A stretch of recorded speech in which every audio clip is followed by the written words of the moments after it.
Trabaho kasi kayo. Huwag yung puro inggit. Suportahan na lang natin. Pag umangat siya kasi, marami rin siyang matutulungan. Kaya tigil nyo na yan. Ako makakalaban ninyo. Mag-a-apply na ako dito eh. Mag-a-apply na ako ng bouncer. Diwata, anong masasabi mo? Pinablog natin para makita ng suporta. Kasi the more na magpa-vlog tayo dito, the more na mas magiging aware yung mga tao, the more na mas pupunta sila dito. Okay? So walang problema doon kahit araw-araw mong i-vlog si Alam mo kasi, Diwata. kahit anong gawin mo sa buhay mo, meron at merong masasabi yung mga tao sa'yo. Gumawa ka ng Tama man o mali. mabuti, di ba? May masasabi. Tama man o mali, may masasabi. Di ba? Eh di gawin mo na lang kung anong gusto mo. Yun. Di ba? Ano masayo sa magandang sa hirap ng pinagdaanan ni Diwata, may magandang Yan naman talaga eh. Kung mahirap yung pinagdaanan mo, most likely, magtatagumpay ka. Basta huwag ka lang susuko. Ang mahirap kasi sa atin, lahat tayo, mahirap yung pinagdadaanan, palagi tayong sumusuko. Diba? Ang susi lang naman sa buhay, tuloy-tuloy ka lang eh. Mahirap naman talaga ang buhay, wala namang madali eh. Lahat naman tayo may problema. Siya meron, kayo meron. Tsaka, porket nandito namin sa taas, akala nyo ba wala kaming problema? Lalo kang umaangat ng umaangat, lalong pahirap ng pahirap yan.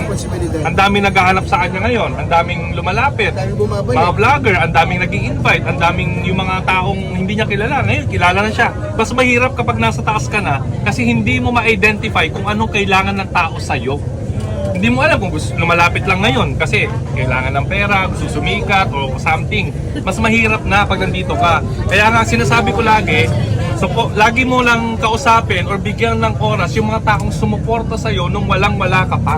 Kasi doon mo makikita yung totoong tao eh. Nung wala ka, nandyan siya eh. Diba?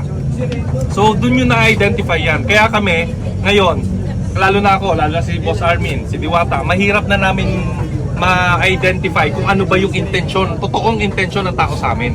Kahit ka mag-anak mo minsan eh. Diba? Kahit ka mag-anak mo minsan, iba yung intensyon sa'yo. Hindi mo alam. rin doon, may gusto kong sabihin. Ang gusto ko lang sabihin, yun lang, nagpapasalamat ako at mainit ang iyong pagtanggap sa akin. Ibisita ako dito ulit, siyempre, kasama yung mga kaibigan ng vlogger. Boss Toyo, punta ka dito. Si Boss Toyo, Ayan, papunta siyempre ako na. din naman gusto kong magpasalamat sa inyong effort. Bigyan niyo ako ng panahon para mabisita yung Diwata para sa Overstua. So siyempre isang malaking karangalan din para sa akin. Basta suporta ako sa'yo kung anong kailangan Sir mo. Armin, maraming salamat sa Litson. Pwes mo na ako nabigyan tamang-tama. May pulutan na kami mamaya. Kasama naman po sa akin. Yes, po. Iba-vlog ko na yan. So picture tayo. Picture na namin. Kahit picture na tayo. Yung nanalo, kunin niyo yung contact number tapos ibigay nyo kay Sir Armin para magkakontact niya. Dito ka, ikot ka. Sama kayo, picture tayo. Dala ko tayo. Background kayo. Okay lang, sir. Picture tayo.